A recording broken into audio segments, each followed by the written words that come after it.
Good morning everyone, welcome to my channel. July 2, 2024. Ngayon ay pista ni Apo Bakit, kaya pupunta tayo sa bahay niya sa Our Lady of Piat. 3:53 ng madaling araw. Sana makapasok naman tayo sa simbahan kahit di na tayo magkaupo.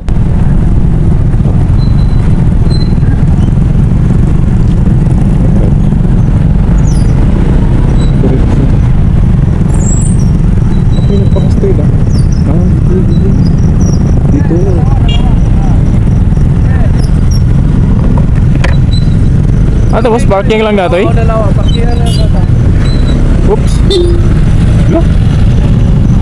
Apahan mabalin sumrik di sir? Bukan, ato tayo lugar dyan. Ah, dito talaga.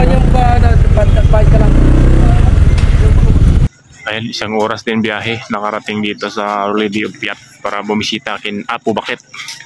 So ayun, alas 5, simula na yung magpasokan yung mga deboto.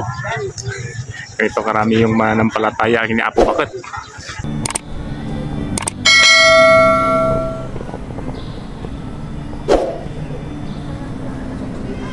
Ayun, nandito na tayo sa loob. Dito nakaupo pero nakapasok naman.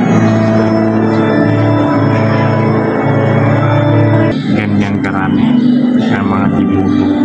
May nagsilatingan pa sa labas. Kaya kailangan talaga pag ganito maaga, madaling araw.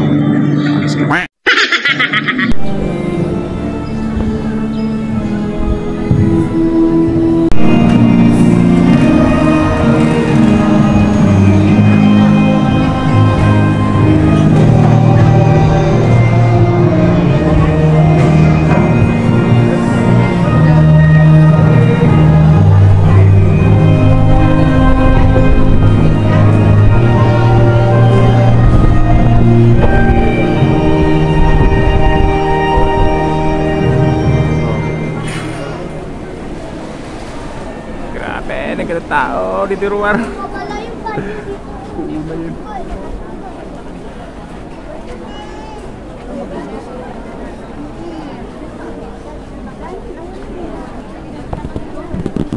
morning po. Yung mga gusto kong maplos kay Apo Bakit, labas po tayo dahil po ang pinahan ay doon po sa labas.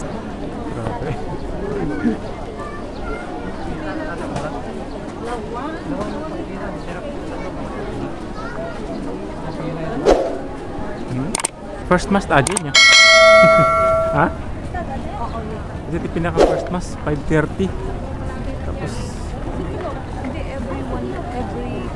every hour. Hindi 7 o'clock ulit yung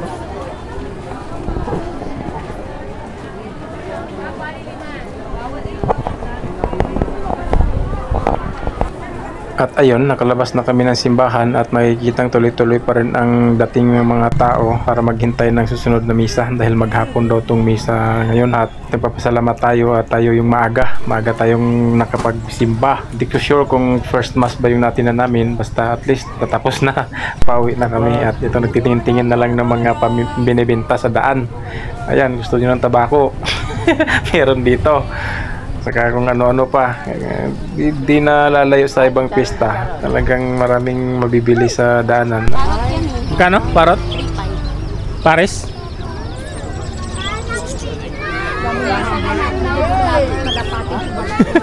Parot datahan nga kalapati.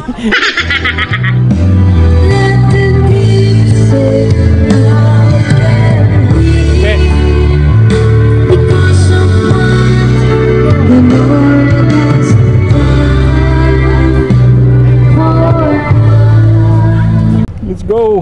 Uwi na! Happy Fiesta! Apo Bakit! 5:30 nga ng umaga yung misa na natinan namin pero di ko sure kung yun yung pinakaunang misa kasi ang dami naming nakasalubong kanina pa uwi na.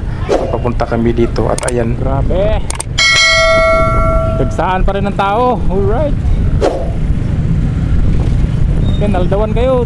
At ayan, tuloy-tuloy pa rin yung datingan ng mga tao. Yung mga sasakyan na yan ay galing pa yan sa iba't ibang lugar dito sa Isabela at Cagayan at kahit saan pa man dito sa Luzon. Yung iba nga dito na to natutulog, naghihintay. Ayan, buti na lang at napaaga tayo para mapaaga rin yung uwi. Kaya ayun, first time pong makapagsimba dito ng pista. Kaya super blessed naman at safe kami at safe ang aming biyahe. Thank you Lord at thank you Apo Bakit.